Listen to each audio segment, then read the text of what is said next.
tuning in to the Tom and Joe Auto Show, starring Tom Tharp, the hairdresser, and Joe Bucci, the finger paint artist. They're gonna talk your socks off about everything cool in the automotive world. Welcome, Tom and Joe. Hey everyone, and welcome to episode number 8 of the Tom and Joe Auto Show. Good evening, Joe. Good evening to you, Tom. How's everything going on your end? Oh, fantastic up here in ice-cold, rainy Knoxville, Tennessee. Hope all is well down in sunny Florida where you are. Oh, man. The weather was so good today. I don't even want to talk about it to you. Yeah, tell me more about that some other time. And okay. So up top, right off the bat, introducing ourselves was Joe's daughter. We have myself being introduced as a hairdresser. Little known fact. Yeah, I didn't know this about you. My mom is a faithful listener to the show. And this, I was just talking to her about it earlier. And the house I grew up in, we had a full-blown hairdresser shop in the basement. Oh, really? Just for you? Well, it's sort of where I built my craft. You see what I'm saying? I understand, yeah. My mom worked out of there, cutting everybody's hair, people coming to the house. Yep. And, she had her license and the whole bit. And she, and what I would do is I would sneak in there and start to play with the stuff, get in trouble, obviously. Yeah. But this is where I started, this is where it really came together for me. You know what I mean? All right, yeah, that's good. I started on my own hair. Of course. And, there were mannequins I would work on and stuff. So this is where it started pretty early, sneaking down to our in-home, hairdresser shop. And then from there, it was just really a passion of mine. Right, yeah, I can see that. Yeah, you can see how it could blossom from there. So tell me about being a fingerprint artist. It seems like every episode I learn something new about you. Yeah, well, the thing is, I've always been sort of an artist, I enjoyed, sketching a little portrait here and there or something to that effect, but there's really nothing like just plunging your hands into your medium, and just... Wait, into your what? That's what you call it in your field there? Yeah, medium. Plunging your hands into your medium. Yeah, don't knock it till you try it, Tom. Hey, I'm not familiar with the terminology, so please, don't mind me. All right, well, I'm just saying to all the listeners out there, put your hands in some paint. That's all I'm saying. Yeah, okay, well, yeah, interesting. Good advice there, Joe. So we've got some good stuff for you today on the show. Action-packed, jam-packed. First off, we're going to kick it off with something cool that Joe did recently. Joe, tell us, where have you been? Yeah, the Sunday, was that the 17th, the 18th? I'm not sure exactly. IFO, one of those Sundays. Import Face Off, their first event of the season, right here in my town, in Bradenton, Florida, at the local track here.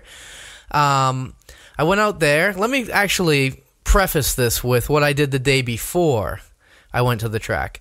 The day before I went to the track, Real Street Performance out in the Orlando area had a grand opening of their new facility. It was amazing, the facility there. So this was Saturday? You were doing this last Saturday? Yep. On Saturday, I took a ride out there just to basically check out their new facility. The showroom is like, I don't even know how to describe it. Very modern, immaculate showroom with lots of parts and knickknacks and stuff to check out. Really, really cool. And then the garage area, I just poked my head back there real quick where they had their main garage entrance. You pulled in and there was 4 2-post lifts on either side of that section of their garage area. Big fab area over there, dyno. All the stuff going on over there. My buddies Clay and Giovanni and Jay Meager, their tuner there, were all there, and they had a guy cooking food. They had a DJ there. It was maybe kind of too loud, but maybe I'm just old. I don't know. No, the DJs are always way too loud at those hangouts like that. Always. I'm telling you, it's the truth. They're always too loud.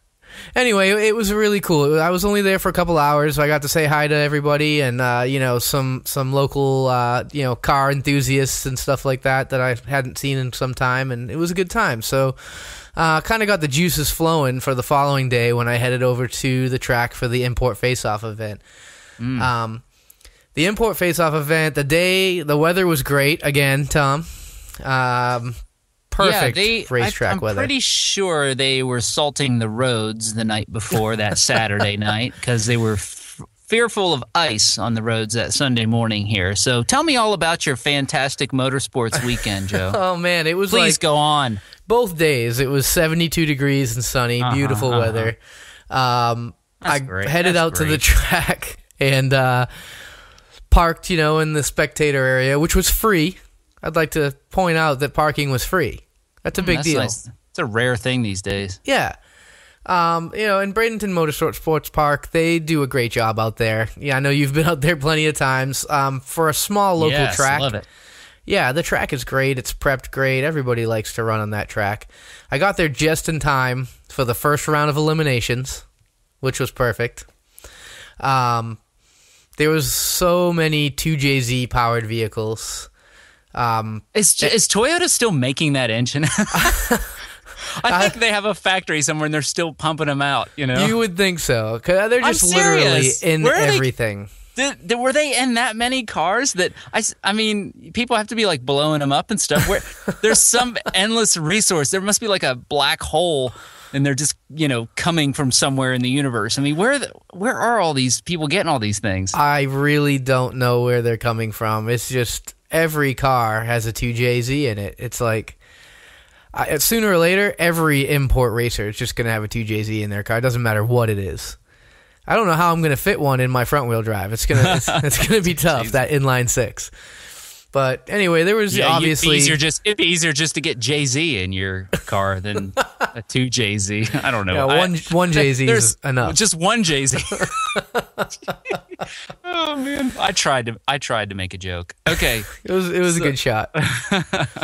So yeah, there's obviously Supras out there with 2JZs in them, but there was like first generation RX-7 with a 2JZ in it, 240SX. There's always a bunch of those, with 2Js in them, and I don't know, man. It's just, I realize that it's a good performer and all that sort of stuff, but it's pretty crazy. Yeah, you get that Toyota performance parts catalog, and you just, or you open up your Summit Racing catalog and you order up that 2JZ, long block assembly in the crate. And I don't know where they're getting them, but you want the one with the hot cam.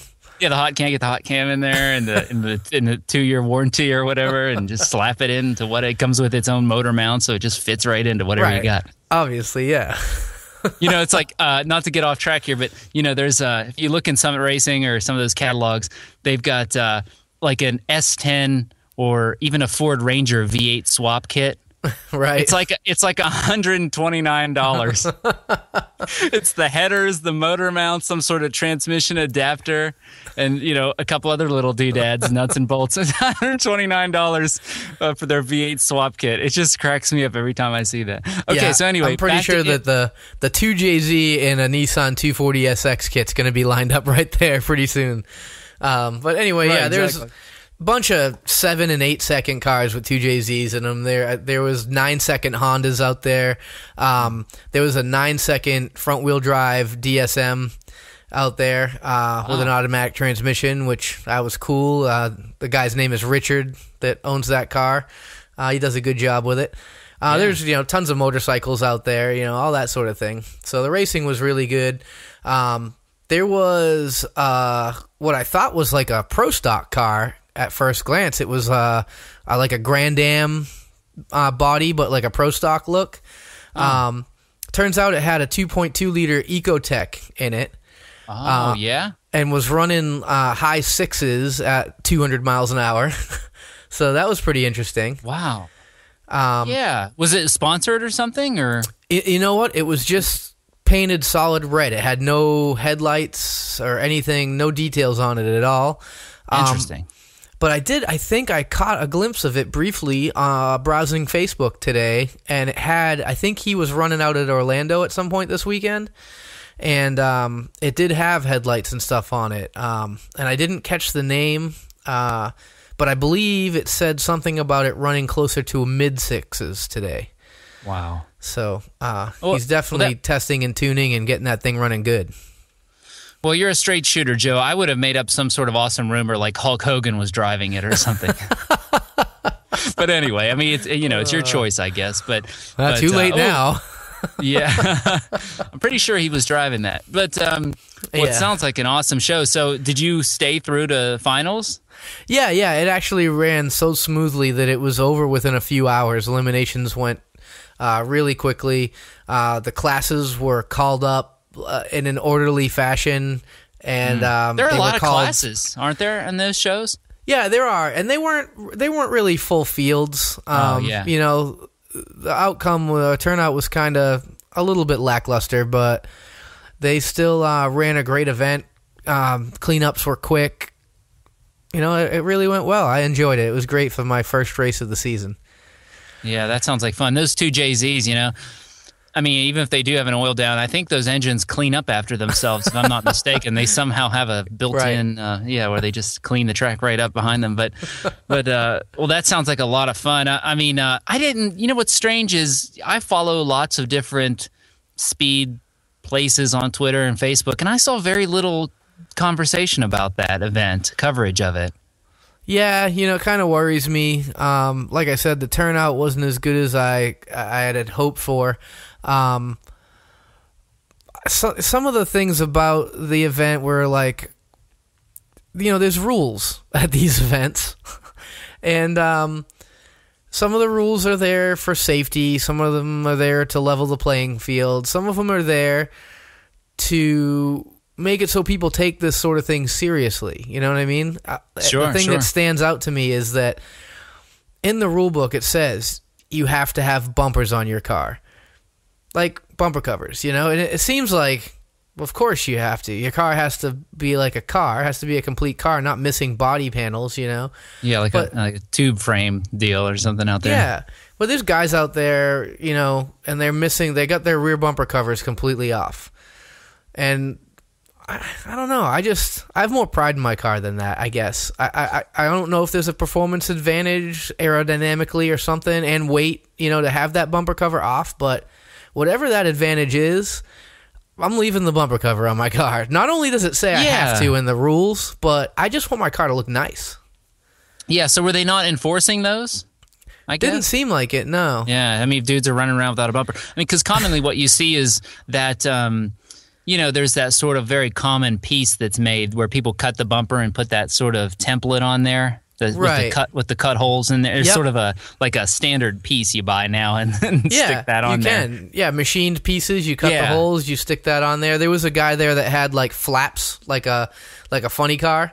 Oh, he had flaps in his rear bumper, which was cool. I'm good with that. But just taking it off is, I don't know, kind of tacky, I guess. Yeah, leaving it at home. Yeah, I totally agree. It just looks bad. Yeah, it does. So that sounds really cool. So, what's your next event you got going on that you'll be going to, Joe, you think? Well, I was considering, actually, this weekend, I was going to go up to Ocala to the half-mile event, but the weather wasn't supposed to be that good, so I didn't make it up there. But I did hear something about a Lamborghini going 233 miles an hour.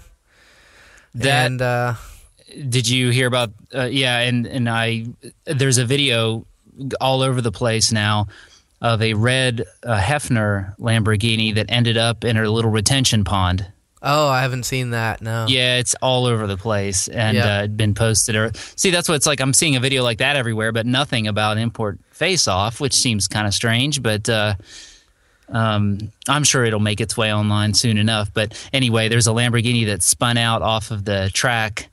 And I thought, wow, it's really weird that they have a retention pond right there next to that. But it must be a small little airport, community airport kind of thing. Yeah, in Ocala. Ocala's a kind of a small town, so I'm not surprised. But this I heard Lambo a couple went things. Right into the drink. Ugh, that's bad. Yeah. I think I heard that Devin from Boosted Performance, his 2G, I think on his second pass went 206 miles an hour. Oh, wow. But I didn't hear any more, so I guess news will trickle in probably the beginning of the week here, about the time the podcast is released, I'm sure. Is that the same car he's running in the quarter? Yeah, same car. I love when a car when somebody does that with their car. Yeah, running it in the quarter, make it, just killing it, and then going out on like a half-mile event or something. I mean, isn't that great? That's just, I'm sorry, that's badass. I don't care that you deserve something, some sort of trophy for that. Yeah, it's really cool. So, yeah, I wasn't able to make it to that event. I just didn't want to risk the drive in case the weather was bad. But upcoming is the IFO in Gainesville, February 8th, and I may try to make a trip up there if the weather's going to be good and check that out. Yeah, okay, sounds good, Joe. Well, let us know how that goes. Now, I did something pretty awesome myself. If I, even though we have the icy roads and sub-zero temperatures here, well, it's not that cold, but it's pretty bad. I took my son. He and I went to Monster Jam. Ooh, Sunday. Monster Jam. That's how they say it in all the commercials. Yeah. And have you ever been to, now this is indoors, in the Thompson Bowling Arena down in downtown Knoxville. Have you been to one of these indoors? I never have. I always want to go to the one. They do it in Tampa here. It's not indoors, but... No, that's at Raymond James. I Yeah. saw it at Raymond James, and that is a big event because they have so much area. They get the huge jumps and everything going there. Yeah. I got free tickets once when I lived down there and went to see it, and it was just in the driving rain the entire time. It just didn't stop. It was a miserable night, but it was fun to see them. They couldn't really do a whole lot since it was so muddy and everything. But anywho, so my son and I went to Monster Jam down here in Knoxville. All right. Knoxville. And to sum it up, I got tickets good and early. They sent me an email saying it was coming, and I knew he would love it. I kind of surprised him. And so I ordered my tickets good and early, and, by chance or whatever, I didn't buy any special tickets or anything. We were way down in front. Okay, cool. Way like whoa, if a tire flew off, we could die type. Because it's a small little arena, Yeah. It's not a big place. So we were way down there, and to sum up the show, it is just an assault on your senses. I mean, we had ear protection. It's still super loud. They're burning alcohol. Right. And running real rich, so everybody's eyes are watering down there. And I mean, that alcohol, that pure, just raw alcohol is just, oh man, that is rough. And not only that is they're just pumping the techno in between trucks and stuff, and the lights, and I don't know. I sound like an old man, but it was just an intense thing. But so.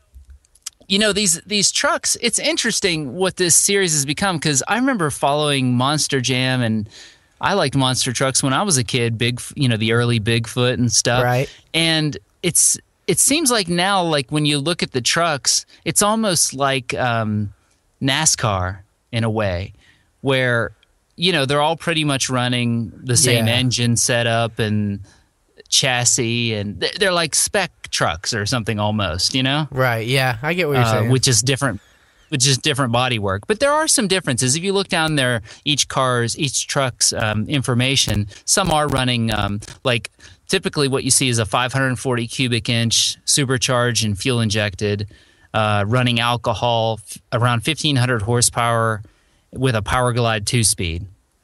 Right, okay.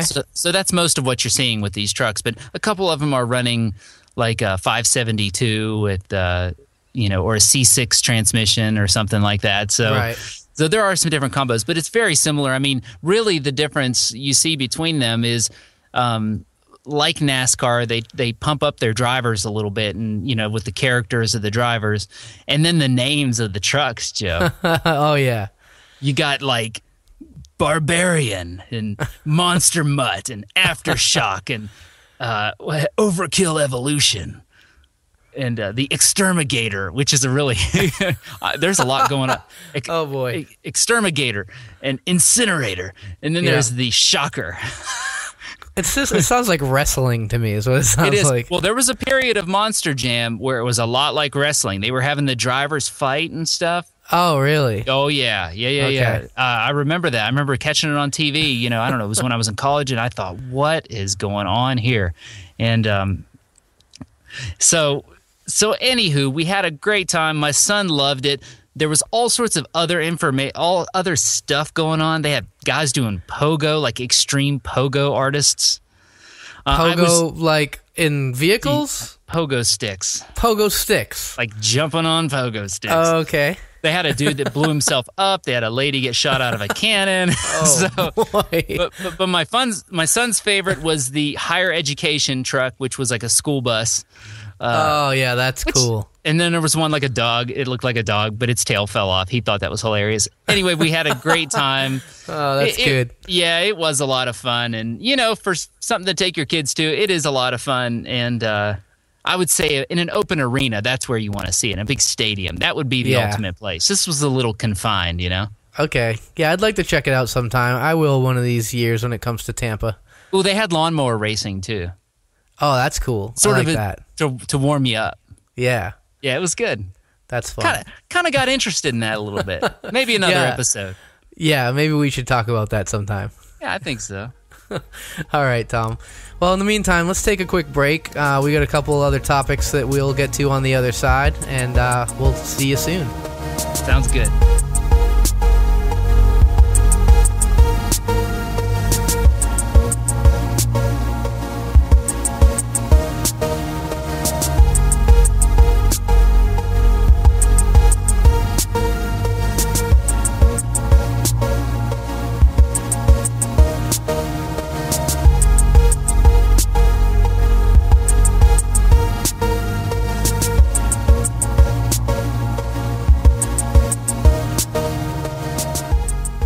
All right, welcome back, everybody.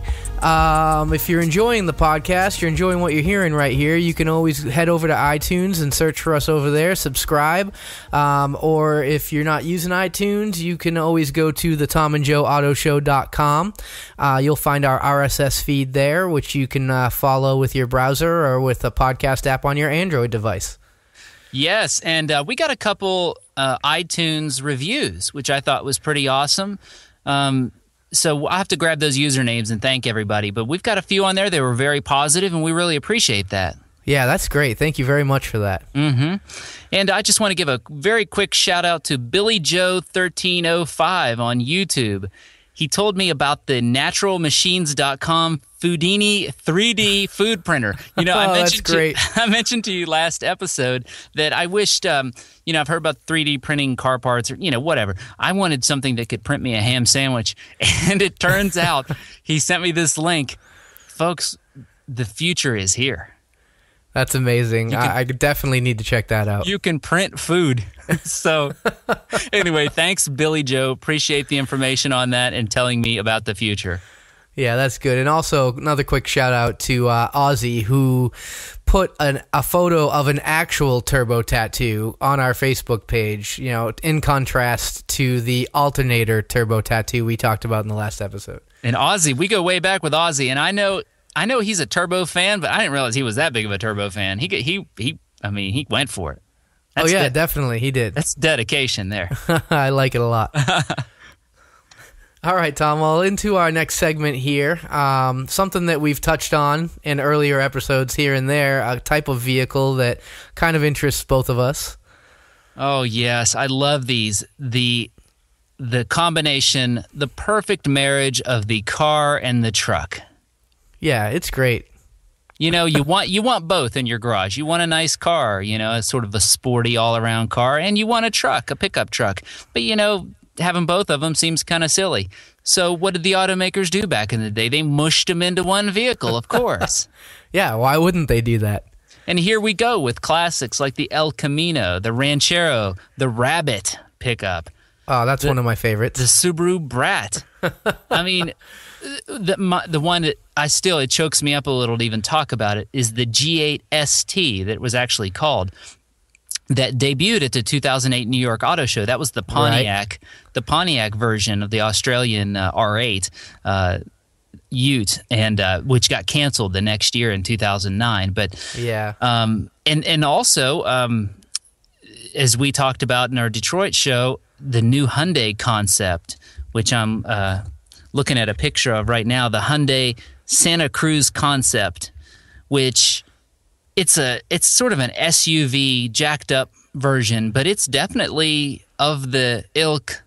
It's of the same ilk of these vehicles, this car-truck combination with a bed in the back, Right.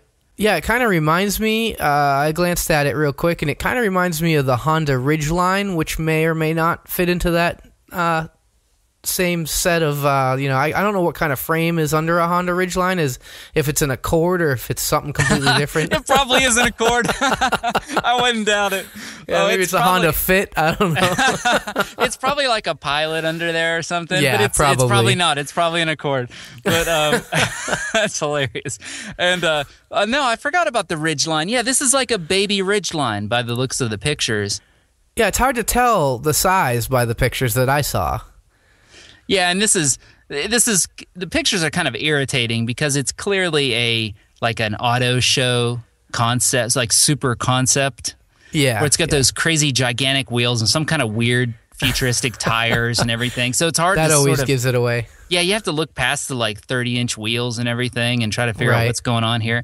But I could totally see this, and it just blows my mind that these vehicles aren't being made are being marketed in the U.S. I just, it just... Yeah, I don't understand it. We briefly talked also about the Subaru Baja in a previous episode, and that car, truck, whatever you want to call it, that thing was available with all-wheel drive turbo. How fun is that? Yeah, I didn't realize they stuck the turbo in there. Yeah. Huh, I wonder if people are making sleepers out of those. That'd be a pretty cool setup, Yeah, I wonder what that thing weighs, but still, you can make decent power. I'm sure it's got some decent weight going on there. Yeah. But, all those, just quickly, the El Camino is near and dear to me because it seemed like, my dad and family I think he had a couple growing up, one when I was young and then one when I was a little older. Right. And, around that 1980, 81 kind of era. Yep. And I just thought it was really cool riding around in it, and it just seemed like a really cool car, And I had a neighbor when I lived down in Florida when I first got down there. He was restoring one, like the Caballero edition or something. Okay, yep. This dude, he worked day and night on this thing, and he worked the whole time I lived there. He has built by now, I would say, he's probably finishing somewhere around now, this, the ultimate, 1979 El Camino. Had to have. He just, oh my gosh, every nut and bolt. I learned a lot from that guy, actually. It was a pretty cool dude. But, we talk about these vehicles, and we're not going in too much detail on any certain one. I think we're just lamenting the fact that we don't have these, or we don't see them around, No, there's not really an option. How special is it when you see a Rabbit pickup? They're really cool. That really is my favorite one. I know. I can't even think the last time I saw one, really. But so speaking of Subaru now, you've heard the Subaru Brat, and that name still resonates. I think they still have some brand equity. So I've been working with the folks at Subaru. I'm not sure if I told you about this. No, I wasn't aware of this. Well, now's, I guess, as good as time as any. So I've been working, sort of under the table with the folks at Subaru to bring back the Brat. Oh, this is good news. Yeah, and not the Brat, the rapper. We're going to bring back the Brat, the vehicle. And now you're familiar with the F-150 and the Raptor.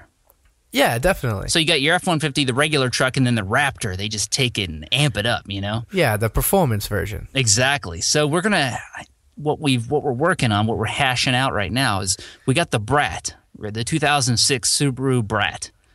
Okay. And then we're gonna have the 2016. Did I say 2006? The 2016. I'm still stuck in that era. The 2016 Subaru Brat. Okay. Well, the performance variant. The 2016 Subaru Bastard. Oh boy. Okay. Or the brat bastard, you know? Okay, you brat bastard. Yeah, the brat bastard. So this is going to be, it's going to be jacked up, maybe 100 extra horsepower for you there.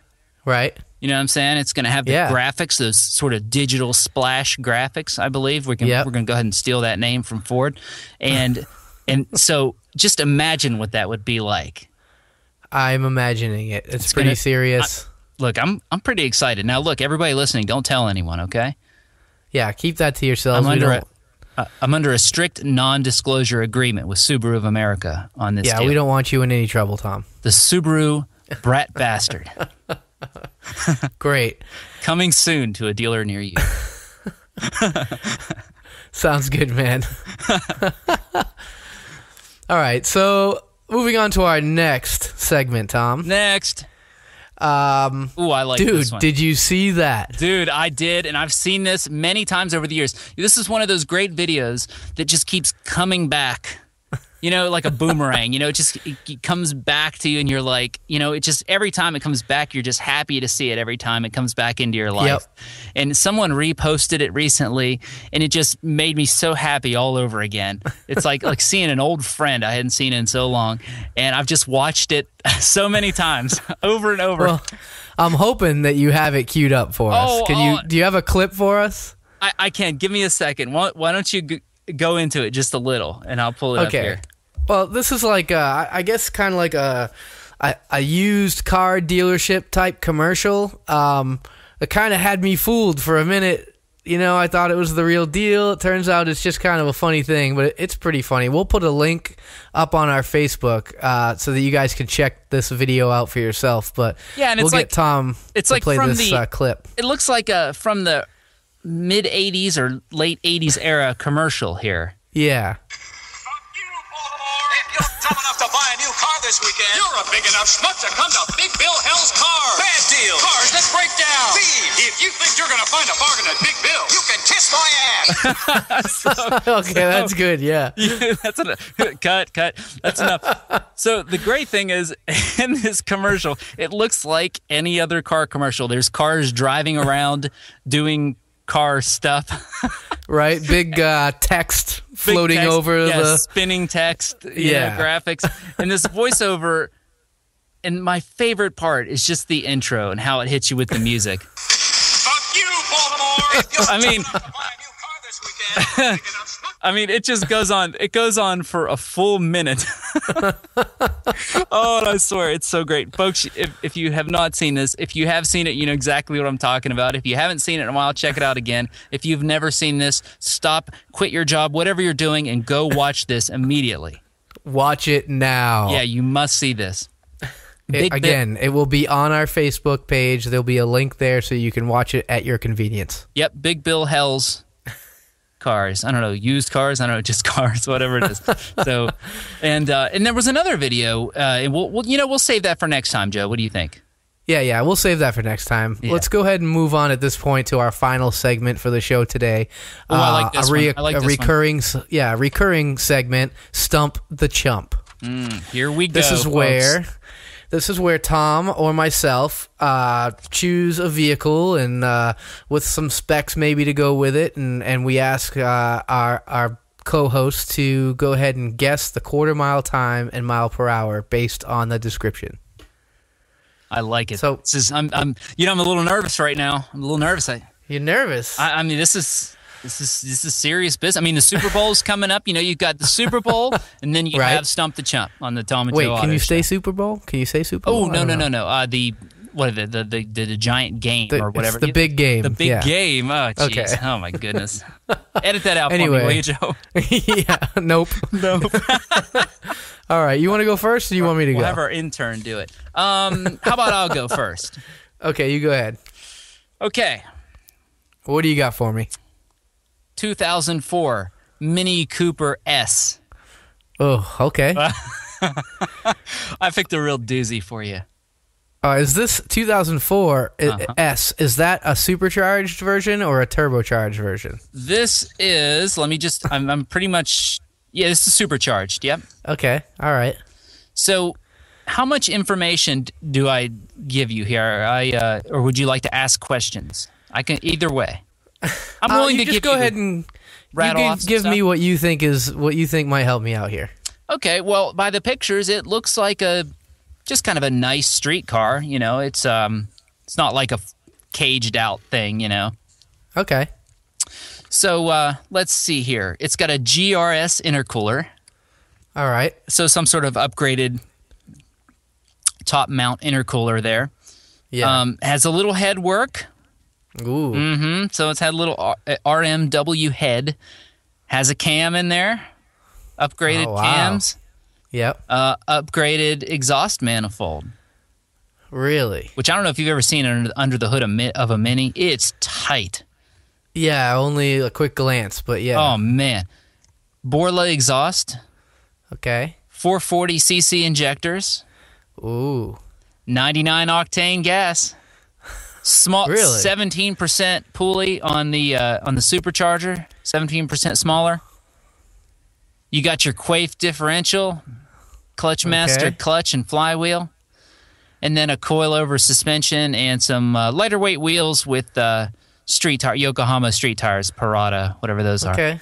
And That was the only question I had was what kind of tires? Yeah, Yokohama Parada 205 4017. So just like a stock replacement type, on these upgraded wheels. Weight 2,488 pounds with Yeah, the that's driver. pretty light. Yeah, they are pretty light, I guess. I thought they were a little heavier than that, but maybe, who knows? Maybe he took the passenger seat out. So in the spare tire. So, okay, Joe, Okay. what do you got? Now, I got the actual time slip here, so this is the real deal. Okay. I feel like this thing's going to be faster than I think it is, but I'm going to go ahead and throw my guess. The street tires are throwing me off. I know, it's messy. I'm going to go with like 13.3 at 107. Oh, Joe on fire tonight. Uh-oh. 13.19 at 107.5. Oh, wow. That was Boom. pretty close. Boom, shakalaka. Well done, All Joe. right. Well done. Thank Well you. done. Thank you. That's a tough act to follow. Oh, man. Well, this one's going to be a lot simpler. Okay. This is almost more of a trivia question. Oh, okay. Yeah, what I have here is, I mean, obviously we're both very familiar with DSMs. We're pretty familiar with Evos. I don't think either of us are that familiar with the Evo 10. No, I looked at one in the showroom, and the trunk was too small, so I moved on. Okay. Sounds good. That's Yep. honest to God truth. I think that's like the third or fourth time in this episode that one of us have sounded old, but It's too small. They have a tiny gas tank. The range was too anyway. right. According to dsmtimes.org, the authority on DSM, Evo, just enter 3S. anything you want. Yeah. I mean, this is pretty much the be-all, end-all of ET Yeah. records. Yeah, I like that site. I still check Okay. it from time to time. I dig it. Yeah, it's good. It's good. According to dsmtimes.org, I'm wondering how close to the ET in mile per hour you can get for the number one slot on the Evo 10 DSM Times list. So the fastest Evo 10 in the country or in the world. Yes. And there's not a lot of info here, but what I can tell you is that it's running an FP Black turbo, and it is apparently has affiliation with Busher Racing, Bushwhacker Transmission, which I guess is also Busher Racing, and Force Performance, which is also the FP Black. So that's what I got for you. It's got that Bushwhacker transmission. Yeah, it has it. Okay. That's really throwing me off, Joe. I got to be honest. So according to this list, this is the quickest and not the fastest Oh, man. Quickest but not the Evo fastest. 10. Okay. FP Black, huh? Anything about the FP engine? Black. Anything? Is it stock displacement or nothing? It doesn't really say Say anymore. just the it's got a Bushwhacker engine in it. Right, yeah. Okay, it's got to be in the low 10s, I would think. I mean, if it's on the list, there's some fast ones. I don't know how fast, though. I don't follow them very closely. I don't know. I have to say it's in like, I don't know. Give me like a 1025 at 127. It's a good bit quicker than that, actually, and Really? faster. Whoa. Yeah. With Yep, an FP Black. I guess I'm not familiar enough with that turbo. Yeah, I believe it's like a 68 pound per minute turbo. Oh. It makes some power. Okay. So We're in the 130s, easy. This car actually runs 145 miles an hour. Whoa. 9.79 seconds at 145 miles per hour. You know, my first gut was like 9. It's like a high 9, like a 9.9 or something. But I was like, that sounds Yeah. too fast, you know? Because I'm factoring in that the person would have to know to enter it in the DSM times place, which most Evo 10 guys can't even know that exists. Probably not, yeah. I'm like, it has to be some DSM guy that knows something about something. So that was my first gut feeling. Okay, well, that's pretty good. Yeah, that's it. Got that weird motor in there. Yeah, it's weird to us, I guess. I don't know. 4B, I don't even know what it is. Hyundai. Yeah, it's a 4B11. It has a timing chain, which is cool. Oh, that was a good idea. I'm glad they did that. Yeah. But other than that, I'm not really sure. Well, Anyway. I think this has been a fantastic episode. Yeah, this has been good. Let's call it right at Stump the Chump there. What do you think, Joe? All right, yeah, that's it. The end of episode number 8. Yep, it's been a good one. Well, folks, I'd like to thank every one of you for listening. As always, please let us know what you think. Please send in any of your suggestions for topics or questions. We'd love to hear it. And for Joe and myself, I'd like to say thanks again, and we'll see you next time. We'll see you, Joe. All right, Tom, see you later.